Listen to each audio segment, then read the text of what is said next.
We got an amazing guest today, Robert Felsted. Dude, when's the last time we saw each other? Was it a year or was it 2? LA, you lose track of time and you can never remember. It could be years at this point, right? Dude, who knows? How old are we? What year is it? Like, it's weird. LA's that vortex. You can run into somebody and it's like you never lost contact with them.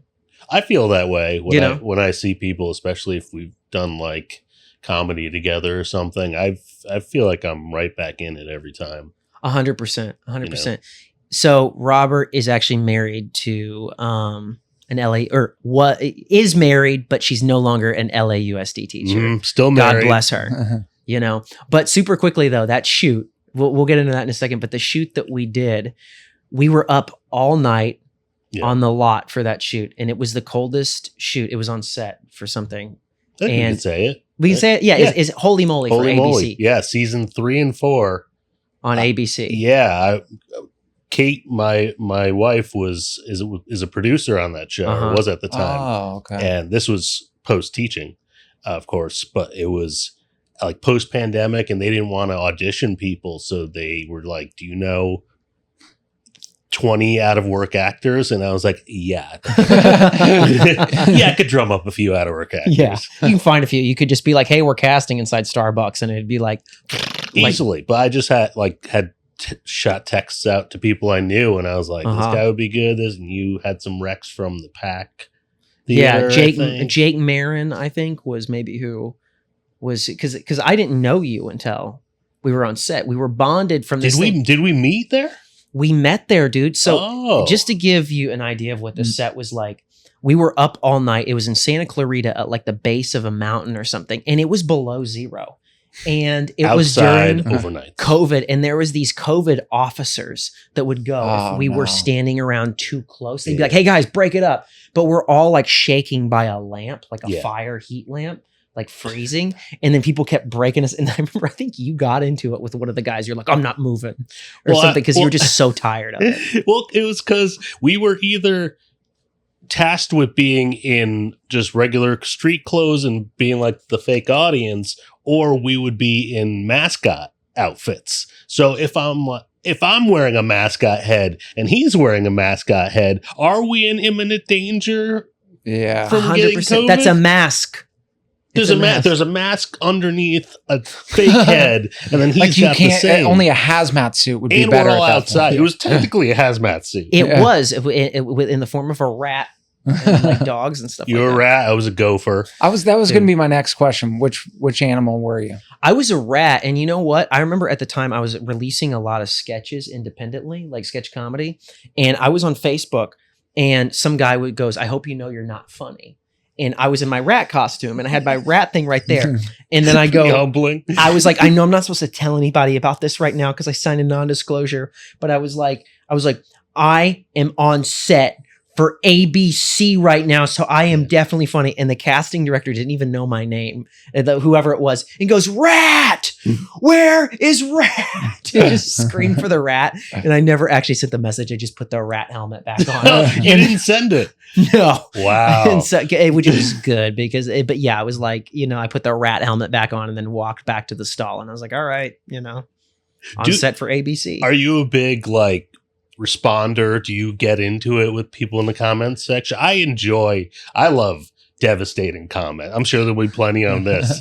About my general character, the way I look, the way I sound. I'm not Seth Rogen, and I'm okay with that. And everyone else should be okay with that. But people try to attack you because that's YouTube. The more people are watching, some people just find something. On TikTok, we definitely do. But what's interesting? I don't engage. Yeah. Since we started making our content as comedians about teaching, since we started doing that, nobody really attacks our character, which I find so odd because even the people that hate you, they have a little bit of respect for you since you're a teacher. No one's ever said "I hope you die in a fire" or something like that. No, nothing like that. But you get that as a comic, but on your teaching page, you don't really get that.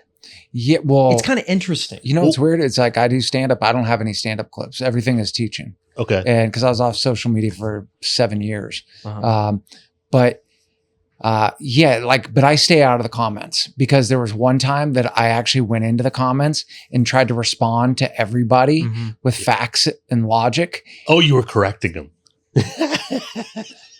9/11, dude. Bad never move. again, or never, or whatever. No, that's. I'm trying to think of what goes to never again. But I was like, never again. Never forget. Yeah. Never forget. Yeah. I'm never gonna go into the. I try not even to like stuff. Yeah. If I happen to just see something, I'm like, oh, that's cool. I might quickly like, but I just stay out of them now. Because you know what we found? Other people, when someone is ridiculous, other people show up and battle it out with There's that person. Some correction in there. Yeah. Sure. I'm like, I don't have to do anything. Especially when you're doing personalized, sort of more niche content. I'm talking about sketches that I'm cast in or commercials. Yeah, sketches I definitely get attacked on. Where they're just going into it cold, as opposed to my, I have a show, the Must View Review, that I do on my YouTube channel with my two friends, and we watch videos and discuss stuff. But it's been nothing but positive from that. I think because I've been trying to build that audience with specifically my humor, right? Where you guys are like, this is our perspective on this thing, and we're still being you don't funny, get as many haters. If it's something broad and big and it's a big project, they're gonna shit all over. 100%. The thing you put the most money and the most work into, they will tear it down in the comments. Dude, yes, 100%. If you take your life experience and tell your story, pouring out your heart and soul, literally a lot of people, factions of the internet will take that piece of art, wipe their butt with it, and be like, "Is this yours? Because it looks better now." Yeah. People will completely demolish you. I agree. But it's interesting because the teaching thing, we didn't get that. So speaking of, you've always been an art, same thing. We've both been artists for a very long time, but you were married to, you are married, but she's no longer a teacher. Right. Was she an artist? Did she go into teaching trying to get out of it? What's her story? I like that. Because that's what I'm trying to do. I'm trying to spend as little amount of time as possible. Because the reason why I ask, we want to get your perspective on being married to a teacher, what that was like. Because I know that there are times where my patience and my ability to be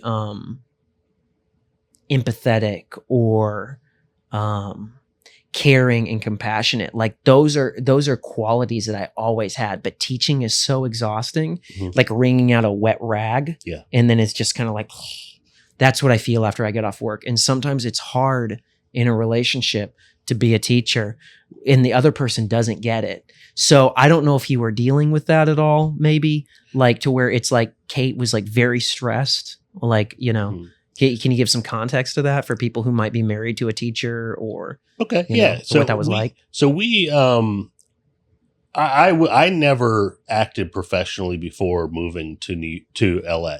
So 2013, we were kind of together for a few years already. She went to college for acting. So she's a musical theater major. Got it. She's a better actor than I am, but just didn't really like the politics of theater and didn't want to, just wanted to try something else. So we were just working at bars and stuff and having fun. And then I was like, hey, I'm getting these voiceover jobs. Maybe we should go to LA. That's where all the clients are. So I tried to get some kind of day job. She tried to get some kind of day job, and we just got nothing. I was, applying to every bar, do office jobs, nothing. Couldn't get anything. I have a degree in audio engineering. I eventually got some work booming on sets, but it was slow going for probably 6 months. And so she was, working odd jobs. I was starting to do extra work because that was all I could get. And I started I would get bumped up every time I was booked on an extra job at a certain point. And so I got an agent and I would book in commercials like crazy. And then I was like, okay, I have sort of a little momentum here and making a little bit of money. Sorry, one thing, I just got to interject with something that you said, because people don't realize, if people are not in LA, they don't realize how abnormal that is to get bumped up as an extra, because everybody moves to LA thinking that they're going to be walking down the street. And then all of a sudden a director is going to be like, that kid right over there, he's got a lot of talent. Let's put him in the big movies. Yeah. that does not happen. So the fact that that happened to you is so rare and awesome because that doesn't happen to a lot of people. Yeah. So I just have to like kind of. No, but yeah, totally. But I was there and I was present and like I was on like, the set of Jersey Boys. I was like watching Clint Eastwood feed a goat and stuff. I'm like, I'm happy just being here. And I was cool with that. And then, so I was just having fun with it. Mm-hmm. And I wouldn't really admit that I was an actor at that point because I had done like school plays and stuff. But after a few years, that was the only work I could get was acting. So like Chili's was like, nah, you're not suitable to be a host here. But then the casting. Yeah, absolutely. You needed a headshot to work at Ruby Tuesdays. But you're right. Some of these places around LA, especially to get you closer to Hollywood, West Hollywood, whatever, I've heard people walking in with headshots. Oh, you're supposed to. It's insane. That's wild. So I just went with the path of least resistance, and it was the most fun. And so she was like, I got to figure out what my thing is. And she really was not in entertainment really or pursuing entertainment. Didn't want anything to do with it. Was just like, I want to do something that helps people because she's a better person than me. And so she started working as a behavioral therapist, which is... Did she have a degree in that? She was working towards her degree. Okay. She had her bachelor's, working towards whatever the next accreditation is for that. So she was taking classes while doing that, she was going to school while doing that. That is such a grind, dude. You have to work towards, those, if you don't have it already, work towards your next degree. I'm doing it right now. Yeah, totally. So she did that and, we were basically on one income because that was like $17 an hour or something. It wasn't, and you drive yourself everywhere. So she was driving from these people's house to house all around LA, which could theoretically be like 5 hours of driving in your day. And so she was doing that for years and years and enjoying it, but was like, I need some stability. So she was like, I think I want to do this in a classroom setting. And so she applied for LAUSD, was at the like trainee program there. The intern program, district intern. Does that ring a district bell? Intern program. Oh, okay. 2 years. Yeah. Which is, I just want to. This was before COVID. Yeah. And I just want to interject for people that are actually watching right now. The district intern program with LAUSD, they open it up for different subjects when they need teachers, which allows teachers to start working immediately. And it puts them in a free program to allow them to get their teaching credential. It's not free. It's $300 out of every paycheck. Oh, really? Yeah. Oh. You pay your dues. You pay towards it the whole time. So a huge chunk of your paycheck, at least back then. I know COVID, they forgave a lot of the rules. That's ridiculous. But it was... Because I thought LAUSD paid for it. Maybe they changed it recently? You get I think they did change it. Forgiven after a certain... It was a whole tiered thing. But entice you to stay in it. The district intern program with the LAUSD is a program where you have to stay with them for a certain number of years after you get... Okay, so we're talking about the same program. Yep.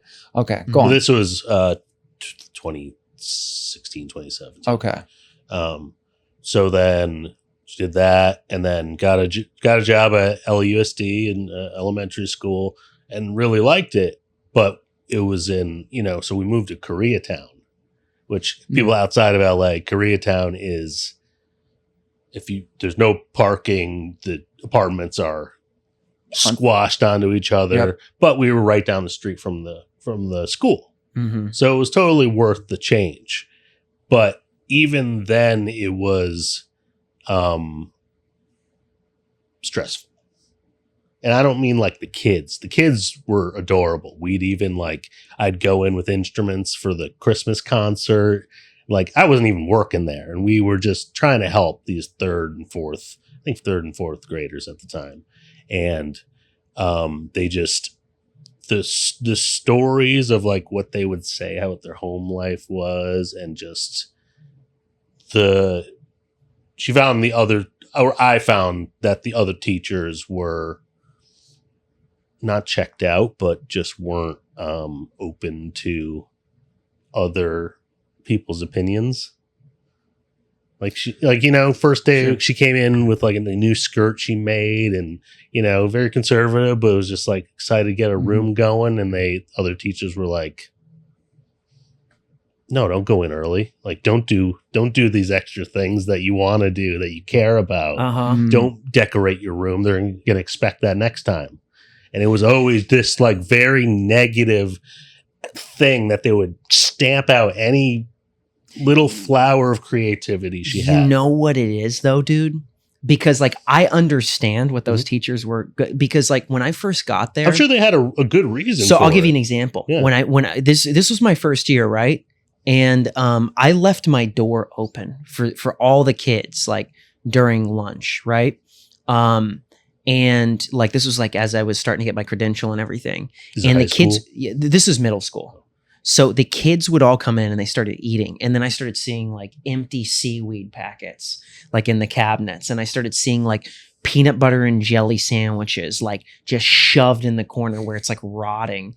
And then I remember this teacher came up to me and goes, "You are going to get so burnt out if you let these kids in." And I remember at the time I was kind of like, "Nah, no, I won't. I won't get burnt out." Be like, like I want to be there for these kids. And then I started seeing those things. So I think some of these teachers, where they might have been coming from is like, sometimes when you do something extra, like this last year, I put up a play with like, I think it was like 37 seventh graders. And so somebody told me they're going to expect that from you now. And it is true. Education is the one thing I think where when you do better, it's like they do expect you. Chris can say more to me. I'm a first year teacher. You would know more than me, but would you say that what would your translation? Well, it's funny, just like your wife wearing the, a nice skirt. Do you know what I mean? I was nearly wearing a suit my first day substitute teaching. Yeah. And a 30-year vet saw me from across the hall and he was wearing jean shorts and a fanny pack. And he goes, "First day, huh?" And then he goes, "I'm going to tell you two things, kid. You can lead a horse to water, but you can't make him drink. And the apple doesn't fall very far from the tree. These kids are animals." And then he just walked away. It's like, and you probably thought, I thought that guy was the most bitter person I'd ever met in my entire life. Sure. And then like it's over a period of time, what happens is that the system itself doesn't even allow you to do sometimes the things that you would like to do. Mm-hmm.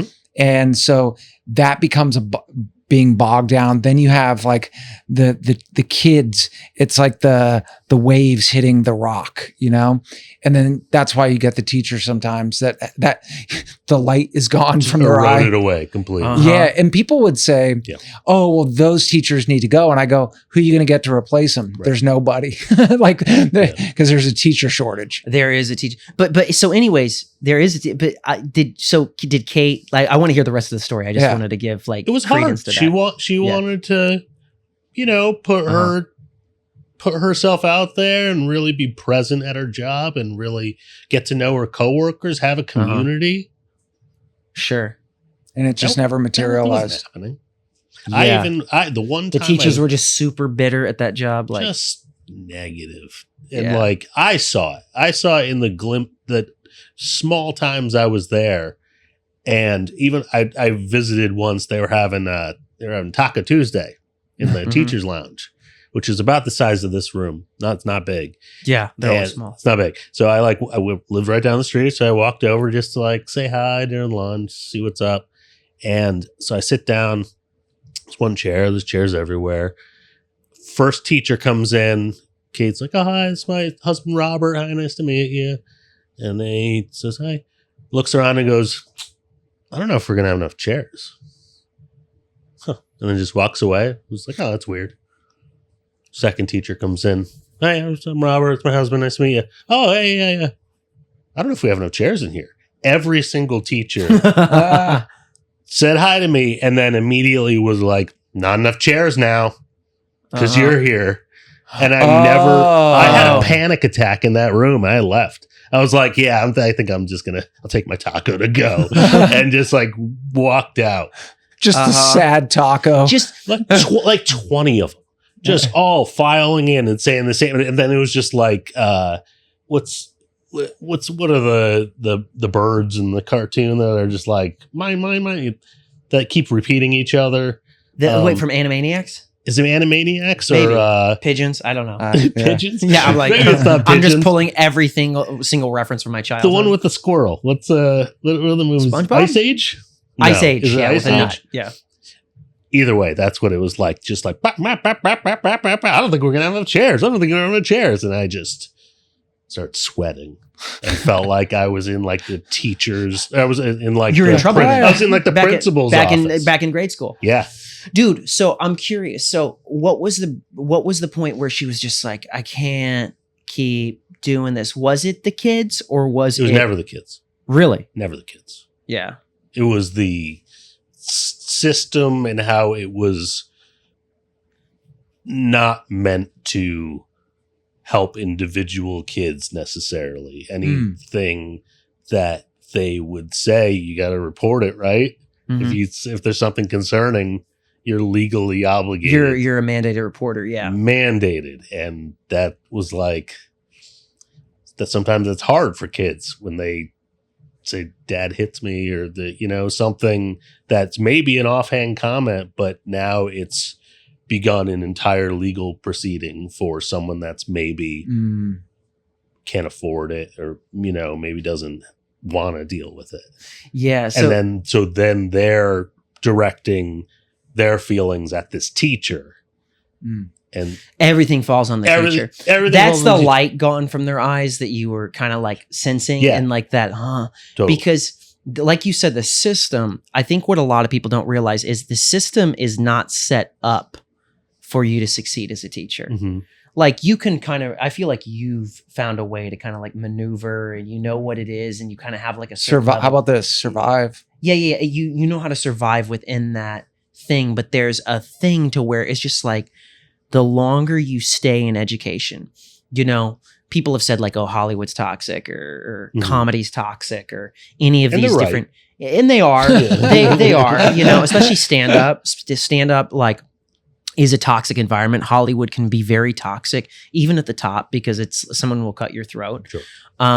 But education is more toxic. I stand by that. I believe like that field is the most toxic field that I've ever worked. To your point, I would say that it's probably very specific to I always say big cities, big problems, right? Yeah. And so when you're dealing with a huge city with lots of issues and everything that goes on, and then the system is not even equipped to handle it.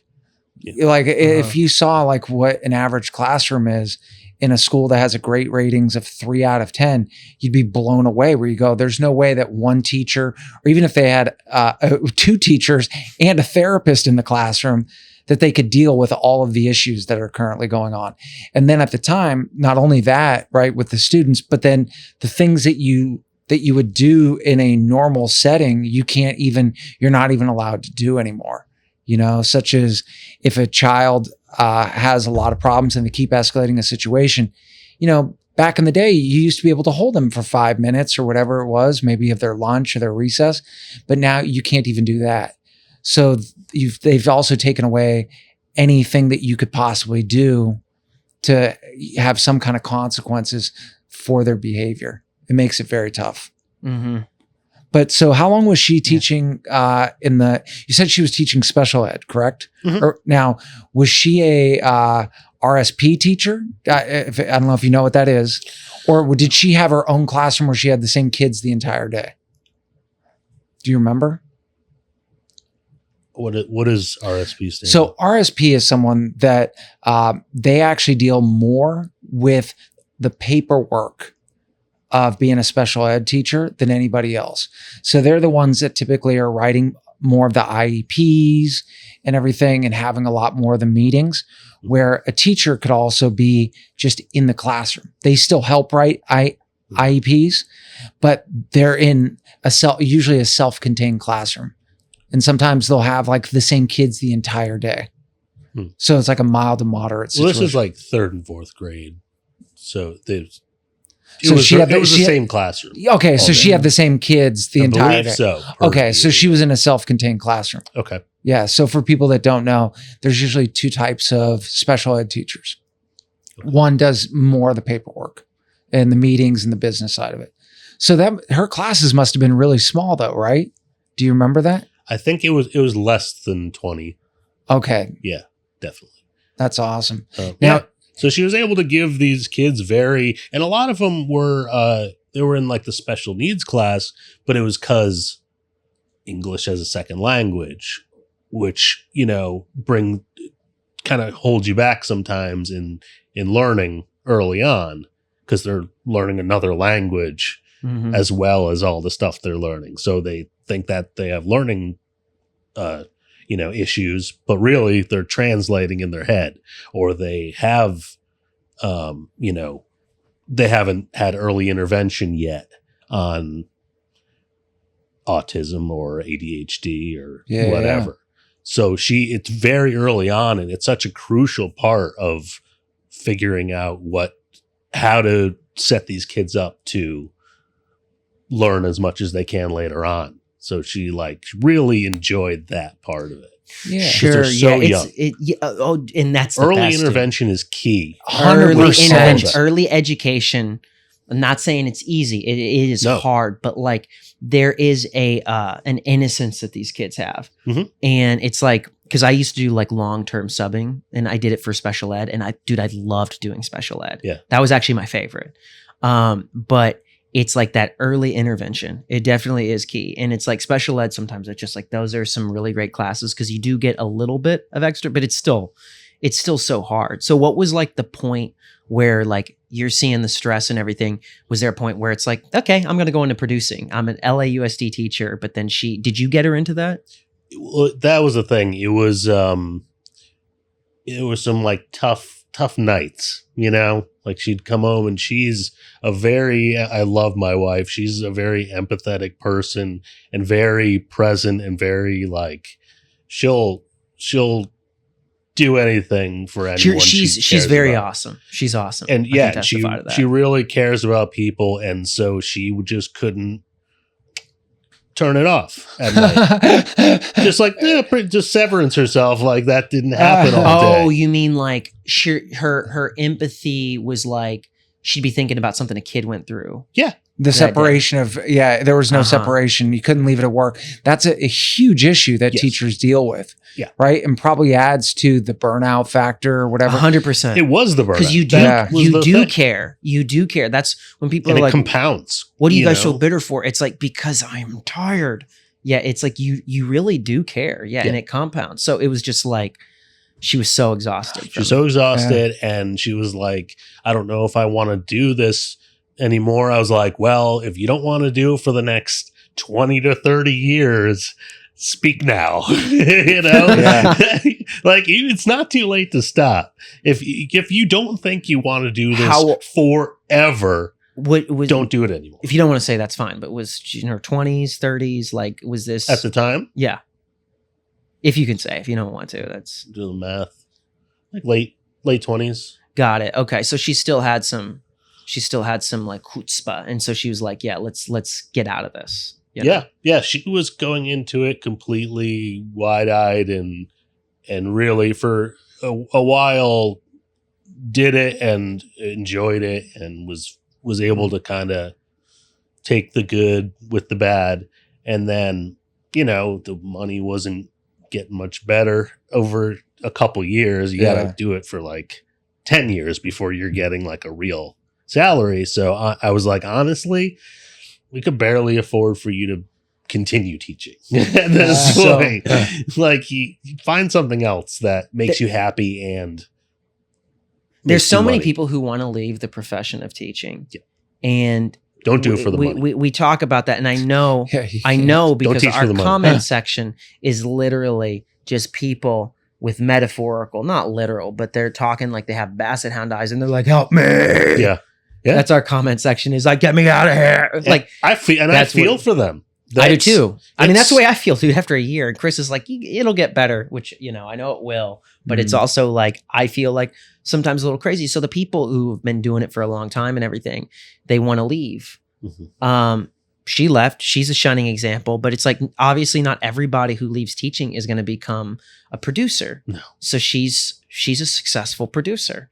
Yeah. So and she's one of those people that's like she's a go-getter. Like 100%. I'll do 100 job interviews and won't get any auditions. I get. I'll book auditions, but job interviews I can never land. And she gets most job interviews. Got it. She books most job interviews. So did she have the plan B when she jumped out of like LAUSD, or was it just like, I don't know what I'm going to do, but I said just stop. It was like the end of the year. I was like, stop, quit, do it. There's Did she at least wait to get that summer pay to where she's like paid for the summer? I think it was like end of December. She just like was like, I don't know if I could do it anymore. And I was like, don't do it anymore. Because she was the one that was like, shut your mouth. You're an actor. Do what you like because you're good at it and it's going somewhere. So stop pretending like you're embarrassed because I know you love doing it. And so I was like, you don't love doing this. You tried.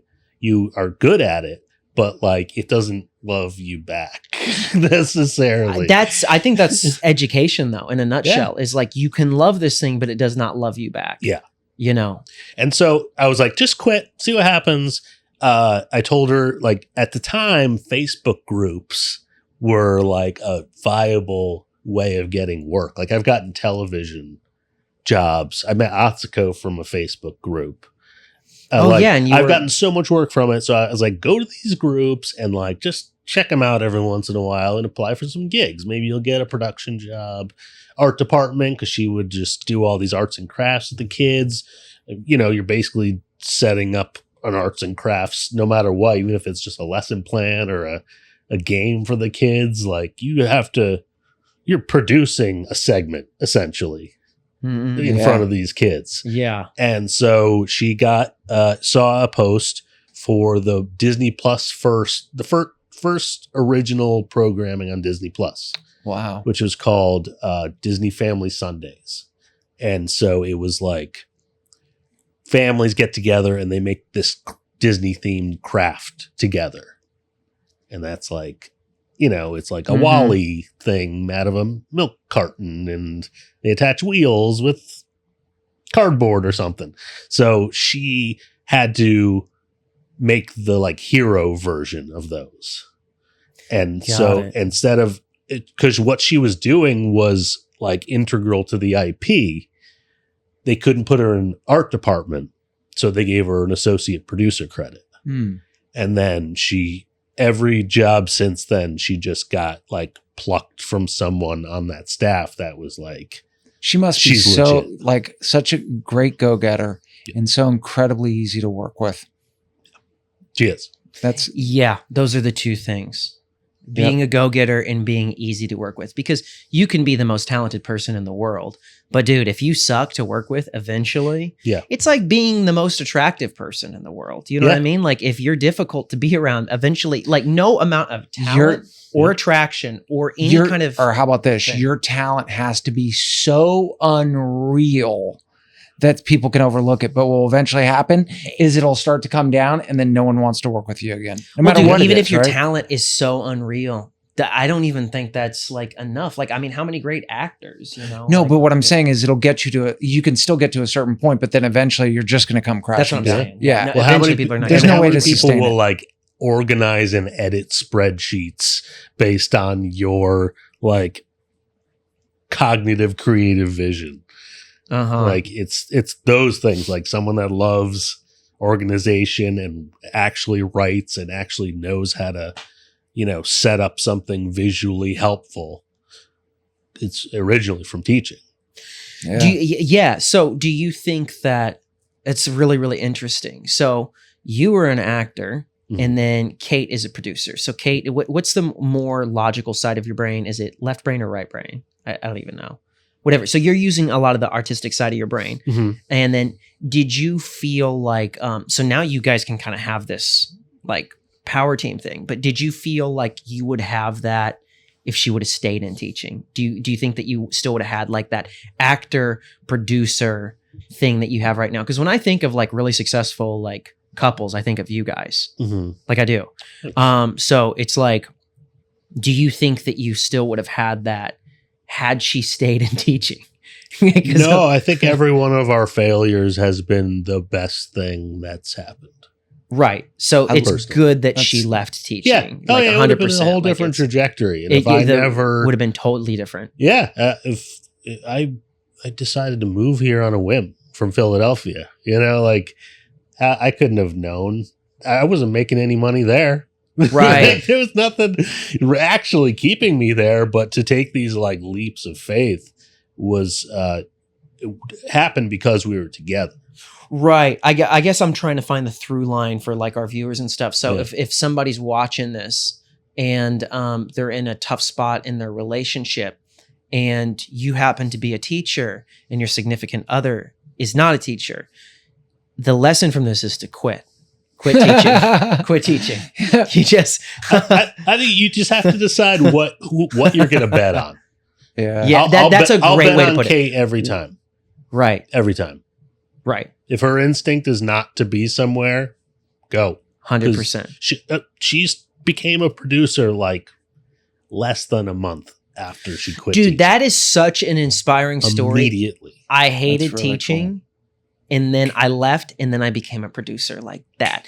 Has her whole life been like that though? Like whatever she kind of like thinks, it just happens like that. Has it kind of been that way? It's never in the way you think it's going to happen, but yeah, when she puts herself out there, it's incredible. Yeah, her ratio of actually pulling it off is much higher than anyone I know. So I'm just curious what was the pinnacle to where it was like can't do it anymore. I know you said it was around December, but what was kind of like the catalyst? You don't have to get into the weeds of like what was going on at the school or whatever, but like was it just kind of like burnout, exhaustion? Like I literally can't lift my finger anymore. Was it kind of one of those things to where it's just like, okay, I'm done, or like it was that quick? I think it was just a piling up of the unresolved things that were happening, like things you had to report that were in a cycle of back and forth, like nothing getting resolved with plain exhaustion because you're grading and you're doing teachers do things before and after the work, right? Like if you don't do your grading papers, you take them home, which seems insane to me. Like taking teaching home as well. But like there was never a time. It never stopped. You know what I mean? That's what you noticed. Built up. Yeah, from I noticed it. Yeah, from being married to someone who's a teacher, that's what you noticed is like it's this never-ending thing. Yes. That they're always on a hamster wheel. And a weekend's never enough for a teacher. Like I said these things about LAUSD and the teachers, but like it's a noble pursuit that I have had no interest in. 100% None whatsoever. 100%. So that's crazy. So you felt like you got like a front row ticket to like education. Oh, I'm glad it happened in such a short amount of time. That could have happened 10 years from now. And that's tougher to start over. It's tougher to make a leap and really believe in yourself. Now, do you think that also with her, not only did you believe in her, right? And just going, hey, you know what? Stop. We're going to find something else.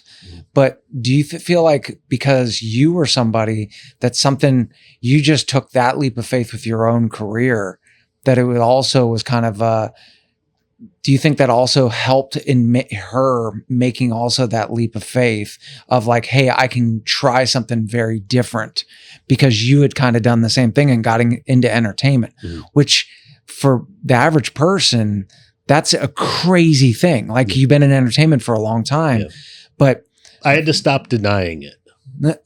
Okay. Yeah. that like, oh yeah, I'll never work again. That was a one-time thing. And then 5 years later, you're like, okay, maybe it's not a fluke. Yeah. It's normal to think that way though. And I think part of the reason probably why you got bumped so many times, like bumped up, is because you are a talented actor. You have like a natural cadence, but it's like, it's not just that, it's that you didn't want it too much. Because when people want something, they usually do not get it. That's something that one of my friends said one time. And it's like, if you have that desperation of, it's not about not wanting something, but if you have that desperation, like, please pick me. People are repelled by that. And I think the fact that you kind of went in, it's like, this is a fluke. People sense detachment on you. Yeah. And if they sense detachment, it's just that attracts people to you, especially in Hollywood, dude. Hollywood is like an immature girl in a way. I also think that there's like, I don't like when people say, call things their dream. The what? Call things their dream. Oh. Like, that's my dream. Is it a dream job? Are you living the dream? Oh, like, I don't think, because dream is just something that's you're perceiving, but not actually putting the work in. Yeah. I did all those jobs because I showed up to those auditions and learned the lines and like taught myself how to cry on cue and, built skills along the way because I had the time to do it. But it's like, I think it discounts anything that you do because you make those decisions for yourself. You decided to make all those YouTube videos. That wasn't your dream. That was you putting that out there in the world. I don't like that's called a dream. You know why? Be your goal. Dream, be yes, because dream is in here. I was thinking about this today. Action beats thinking every time. Yeah. And that's what you did. You got into action. Yeah. This is the kind of stuff I wish they actually taught at school, because I think that's the kind of stuff that would actually change the curriculum. If they talk about like what you just said, dreams versus goals, that could literally be a class. This is your dream, the difference between that, like chapter 1, the difference between dreams and goals, like writing things down. I wish they could teach that stuff to kids because adults don't even know this stuff. Yeah. And why? Because they weren't really taught that. You know what I mean? Like, I wanted to be on SNL, and when it didn't happen, I went out and made a ton of different sketches, but it was like, you have to have that work ethic. So that's what's so inspiring. So it's like like you're in the situation, there's like LAUSD, she's like a teacher. Mm-hmm. Were you a little scared a little bit? Like, cause you're convincing someone to quit their job teaching, it's your wife and you're being supportive of her. But was there like a little bit of thing that's like, I don't know. I mean, what if she does need this job in 10 years? Or was it just that kind of like quick thing? You're like, once you said it, was there a little bit of like, oh, I wish I could have recanted that a little bit. Maybe don't quit, like feel it out. Or were you just like quit? And it was like, after some discussion, it was clear that the reason to continue is an outside perception thing. Like, her mother's a teacher and you don't want to let keeping people up with down. The Joneses and you don't want people to think you just gave up on something. So she comes from a line of teachers.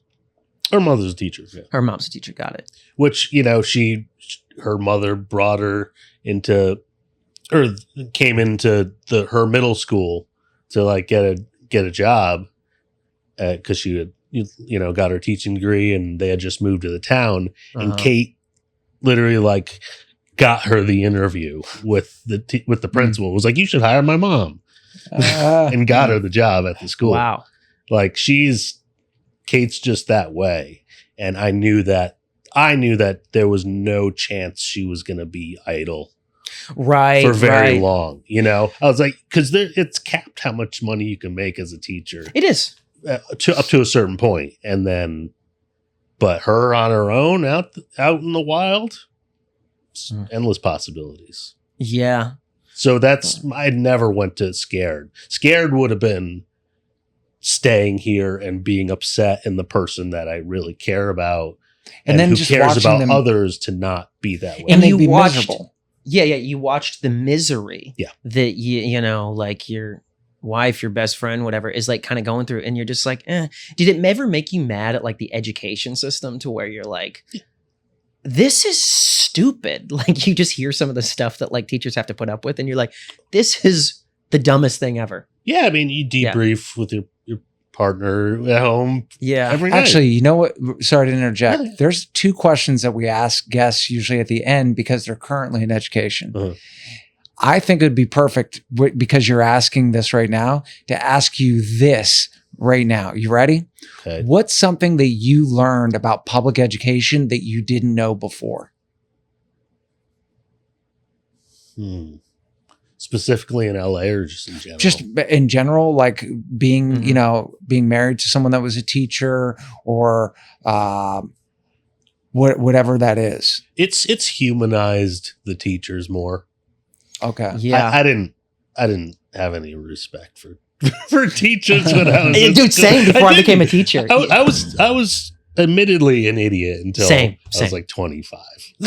Yeah, me too. I would have not wanted to meet that person, but I wasn't cruel. But it just I don't know. It was like you don't know if they're millionaires or they're making no money. You don't ever think about that, right? Like what their life is like. You don't. Like I remember. You never do. I used to try to TP their houses when I was a kid. Yeah, one of our teachers was selling his car, and he like left the for sale with the phone number in the back window. He made the mistake, so we got his phone number. And pranked him. Yeah, of course. Yeah. We would have done that and be like, "Oh, it's Mr. Jackson" or whatever his name was, and be like, "Oh." Yeah, and like he probably regretted not taking that sign down, but like turns out he was in play guitar in like a punk band like for years, and like had this other side to him that he couldn't really show us because we were idiots. 100%. Yeah, we would have taken advantage of it. Probably. That's the way society kind of want to keep teachers, because it's like we've had comments on some of our videos to where they'll be like, I can't believe you're posting this on social media. Aren't you worried about getting fired? Yeah, and I'm like, dude, I'm a comedian before I'm a teacher. Yeah. If they want to fire me, cool. I'll keep doing stand-up comedy and acting. Also, where's the lie? Yeah, like what am I saying? Tell me what I've said. That's not true. I'm not bringing up like kids' personal stuff. Like I would never do that. Yeah, we actually came up with some ground rules to make sure that we're never going to have any issues. And then if someone wants to, what you just said, like, what do you think? I'm lying? What's someone going to fire me over? The fact that I said a 20% is now a D at my school? So am I going to get fired over that? No, I just told you the truth. There's nothing, right? There's nothing that they can say. Yeah. There isn't. I mean, there is, but it's like, it's kind of like, it's just one of those things to where teachers, it's like people want the teacher to just kind of like be a one-dimensional person. Cause that's what I thought about my teachers growing up. Like, like one of the kids was ever like, saw them out somewhere? Yeah, it's so weird. Yeah. It's like, what are you doing here? You eat food? Yeah. Kids react one of two ways when they say me, right? They're either, Mr. Dunham, it's like, you're here, or it's, and then they just try to like walk away immediately. Yeah, they're terrified. Yeah, it's so funny. They act like, I always use the example, it's like they act like you broke out of the Matrix, and it's like you're not supposed to be here. You know what I mean? Like you're just this one-dimensional PBS character. And that's why when they found my stuff, they were like, because they found out that I was a comedian. And I had another teacher that told me, he goes, dude, take that down. I go, no, because that's the career that I'm still trying to do. Yeah. I'm teaching so I can stay out here. But you're in, like, you're teaching drama. I'm teaching drama, but it's... That counts. The reason why I use the quotations is because it's like, it's in electives in middle school. Okay. If very little teaching gets done. It's mostly putting out fires and trying to get like boys to not kick each other in the jaw. Sure. And then trying to get them to do a scene, but then being like, so it's a lot of that. But middle school, it sounds it's a mental health facility. Oh yeah. I mean, we're all the worst version of ourselves in middle school. I was. Yep. Some people get worse, but yeah, because finally we're all the worst, and then some people get better. Yeah, because you can finally 100%. String a few words together to make a coherent sentence. Yeah. So you're like, whatever, none of this means anything. I'm the man now.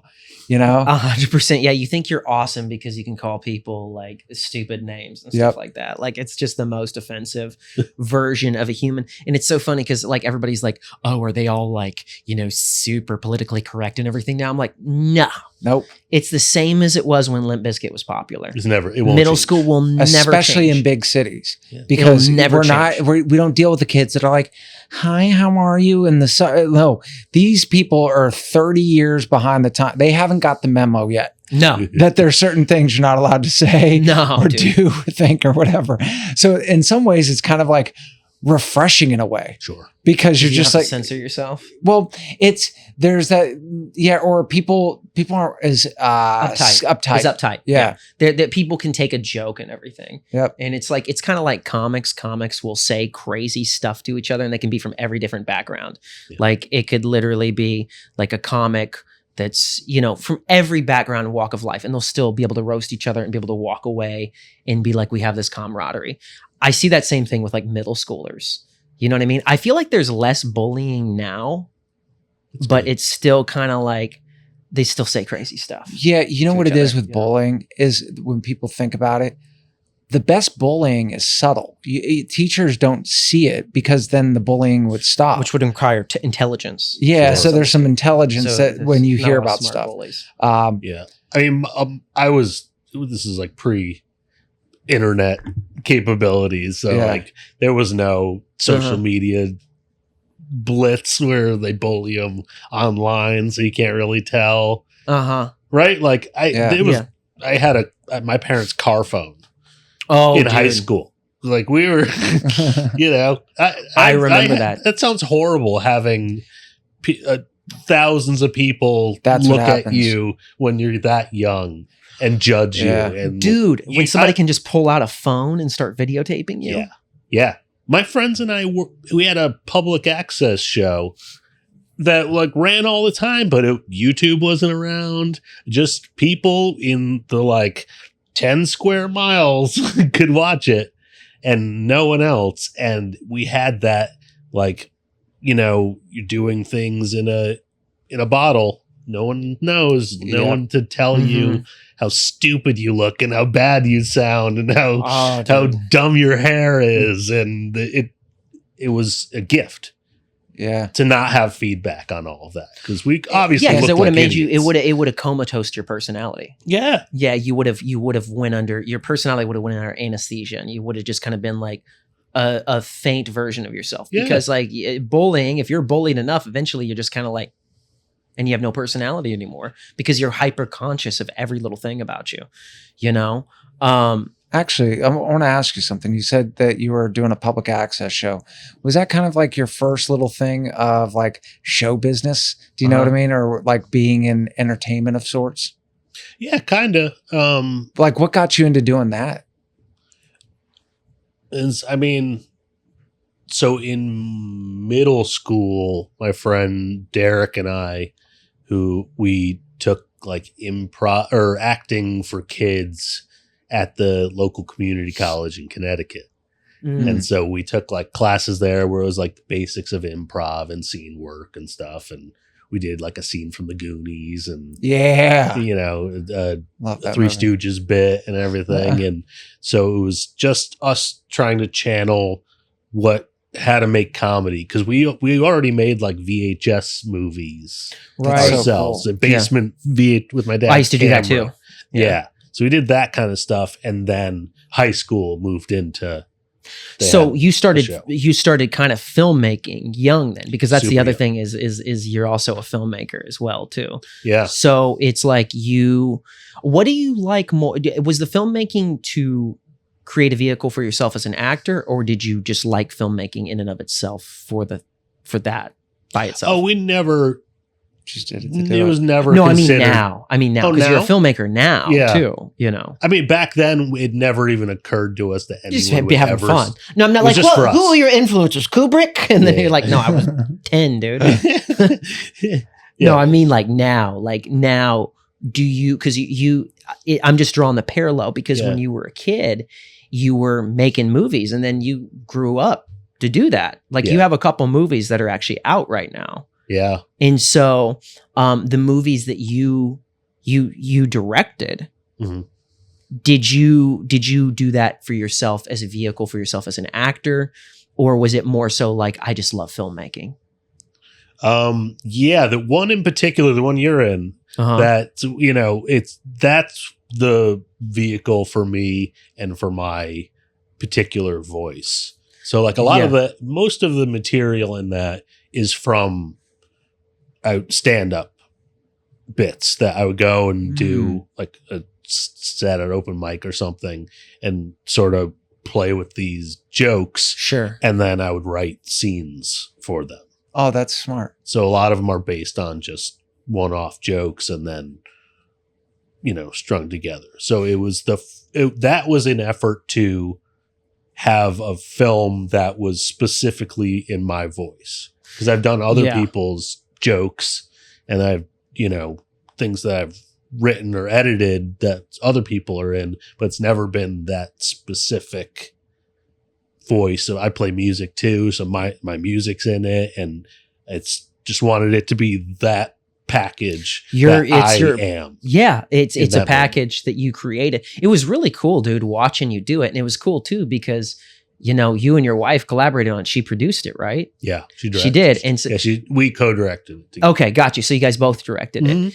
Did she ever find herself pinching herself to be like, man, so glad I left teaching? Oh yeah. All the time.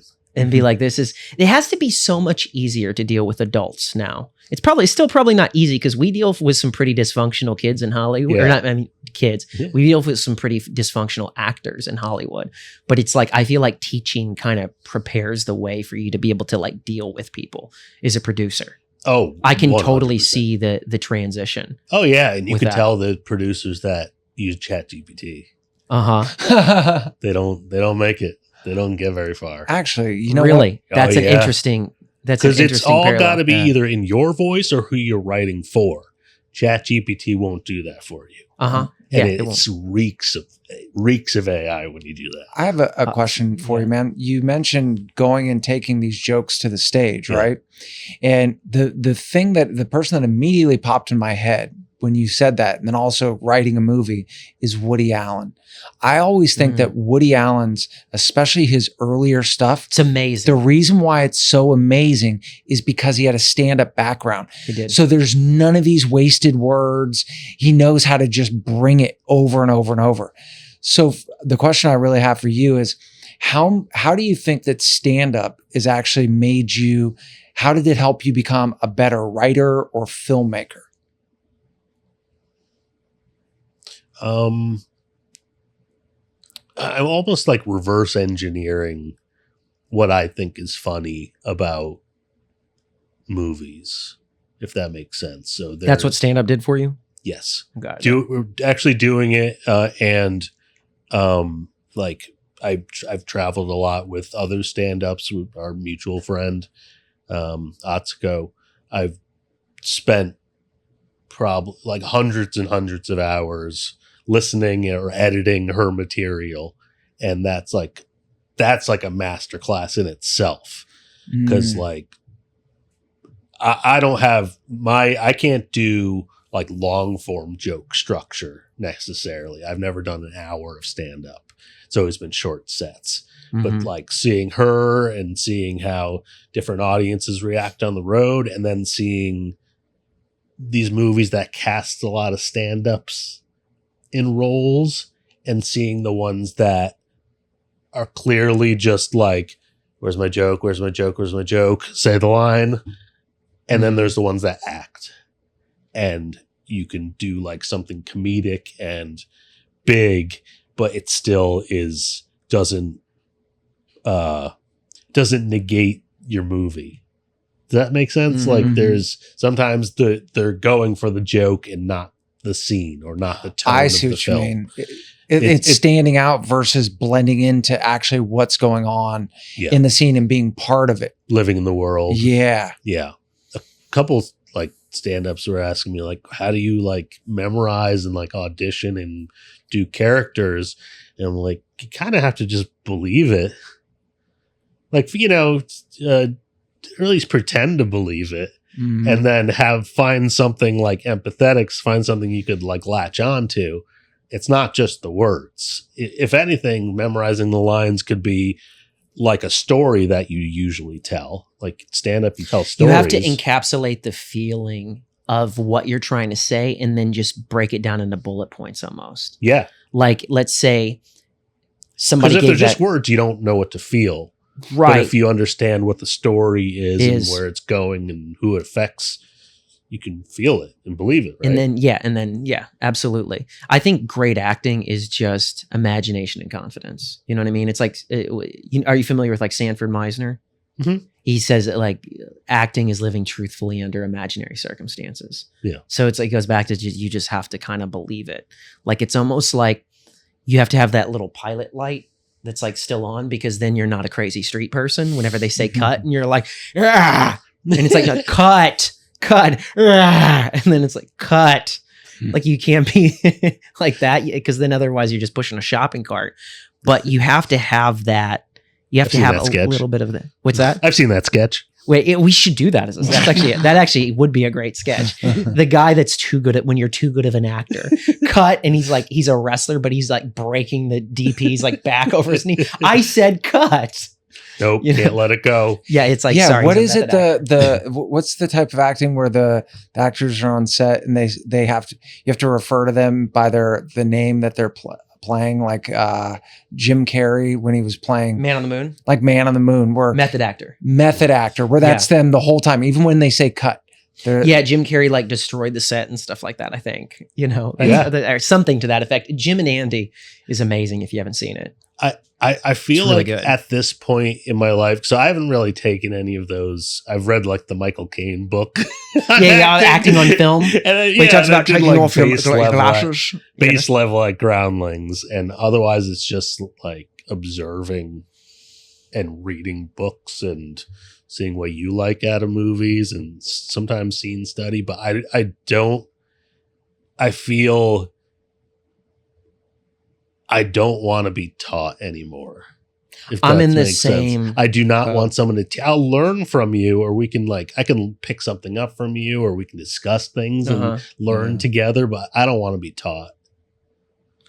I'm done. I'd also say that, especially with something in the arts, it almost is better to get someone into the act of doing the art before they even learn anything sometimes, because a lot of this stuff won't even make sense. Like, I would tell someone that wants to do stand-up, just get on stage. Yeah. Because then don't try to read any of the books or anything like that. You're going to be all over the place and then just watch stand-up, good stand-up, and kind of mimic what they do. Then you can go back and if you want to read all these books or whatever it is, because then they'll also make sense. Mm-hmm. Too much of it will just be lost anyway. And most of it, you'll just learn by the act of doing it. Did you feel like doing acting, starting comedy early was like hindered your emotional growth at all? Because conversely, I went up till age 30 without anyone telling me I was good at acting. Hindered my emotional growth, like as a person. Yeah, like I just went through life as like a. There's my answer right there. As like no one thinks you're talented. No, I'm like, as an artist. Like, what are you talking about? Like being emotionally available on set? See that? So yes, because that was literally my question. Because I was like, are you talking about being having access to my emotions on set, or are you talking about access to my emotions as a human? So yes, the human one. Yeah. Yeah, dude. I always say that I was like a childhood star without the fame. Yeah. Because like I found out that I was funny really early when I was in middle school. Conversely, I'm teaching middle school now, but I found out that I wanted to be a comedian in middle school. And when I found that out, I felt like I was so shy beforehand, and I was bullied so much that there was like the anxiety of like, we're on in 5 as soon as I like walked into the class, and I had to be funny and I had to keep that up. So that was kind of, and then I went straight into stand up at like age 14.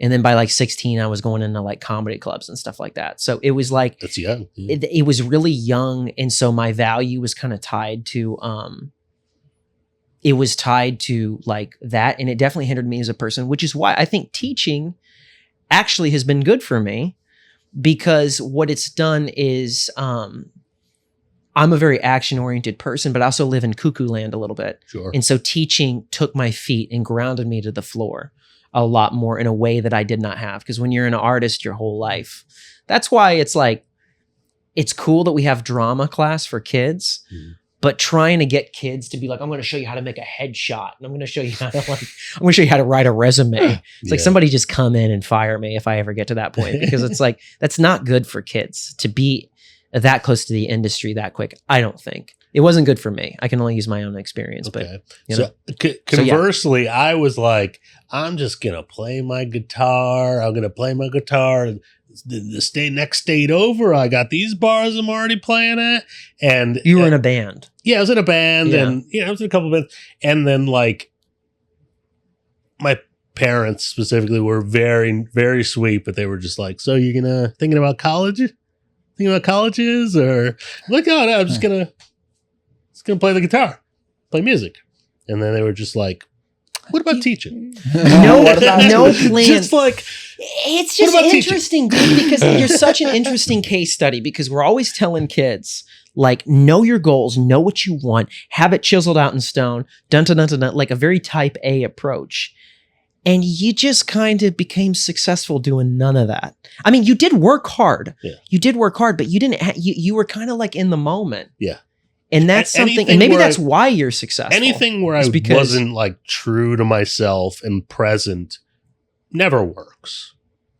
What do you think that is? Do you think that's a spiritual thing, or do you think that's just you show up in a more authentic sense and people feel it?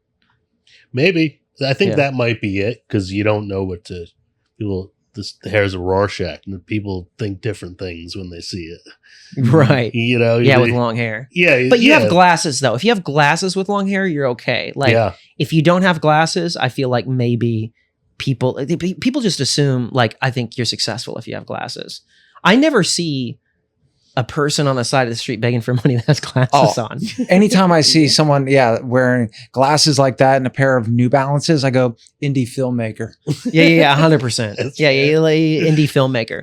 So you're not an anxious person then? I was when I felt like I wasn't being myself. Got it. And so when did you learn how to be yourself? I think nothing else ever worked. So it was pretty early on. I decided to go into like recording engineering as a compromise, because they were like, you're not very good. And rightfully so. They were concerned, because that's, parents, especially back then, want you to have a stable job and do that kind of thing. And all signs pointed to me not being a famous rich musician. Right. So you got it. There was some credibility to that. Yeah, you don't want to hold on to. But I just couldn't not do it. Right. It was never an option.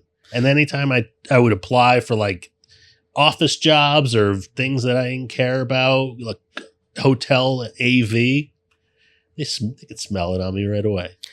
I think the main thing, dude, from this episode is it's just like, if you don't like something, just change it. That's kind of that's sort of the theme of this thing, in being true to yourself and trusting that you're going to land on your feet. And I don't think that, like, I think so many teachers, like, honestly just need to hear that. Yeah.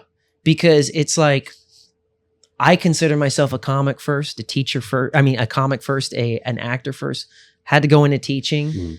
To stay out here, but I need that reminder that, like, hey, everything's going to be okay. This is only temporary. And I think there's a lot of teachers that just don't like the industry, and they need to hear that, like, it's okay to like leave, or even to start like venturing elsewhere. If the thing, you said something that was very profound. You said it didn't love her back.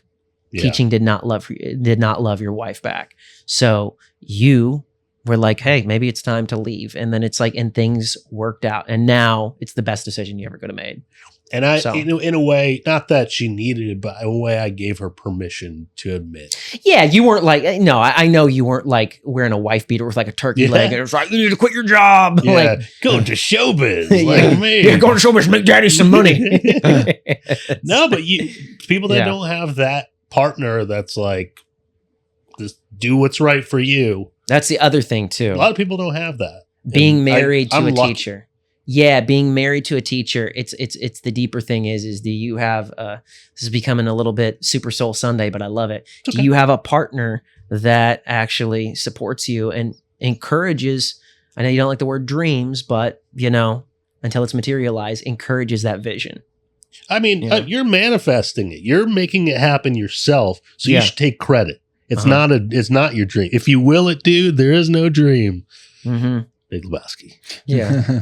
Dude, on that, I think that we on that, I think we do have to sign out, but like where can people find you? And first off, what movies do you have or movie do you want people so there's the Conjuring tapes, which is a like a found footage comedy horror kind of thing. I'm in. I think that's on Tubi or something. Okay. Some ad based now, so you can get on there pretty easily. Pretty Boy was a movie that was shot back in 2020 that Lionsgate finally released. Heck yeah, man. Wow. Yeah. That's what's up, man. So that was a big one. That one just came out, and then Brute 76 is getting a theatrical release in August. Dude. Yeah. Congrats. Yeah. And I got a pretty big part in that. Did you say you were doing something A24 or did I make that up in my head? No, I'll manifest that though. You're going to do something with A24. Yeah. You're going to. I'm just speaking it for you. Yeah. So is there anything that you where can people find you online? Most of my stuff is at BFL2. I have a YouTube channel that I've been posting all the time. I post some Three Stooges stuff there sometimes. I have my own show, The Must View Review, that goes on there. It's just me building what I think I want to put out there. I love and putting it on my YouTube channel. Heck yeah, man. Well, dude, this was a super inspiring episode. Was it? Actually, no, it was. You said some things. I don't remember anything I said. No, he That's said when some it's things. good. Yeah, you said some things that at least I know I needed to hear. Probably both of us. Good, so. good. Glad because I inspiring burnt out teachers. I want teachers to be happy, and I do. We need them. Yeah, just 100%. Not me. Yeah, I'm with you, brother. But I'm here for now. All right, man. Thank you. Dude, Thanks for having me so much. Thanks, everybody.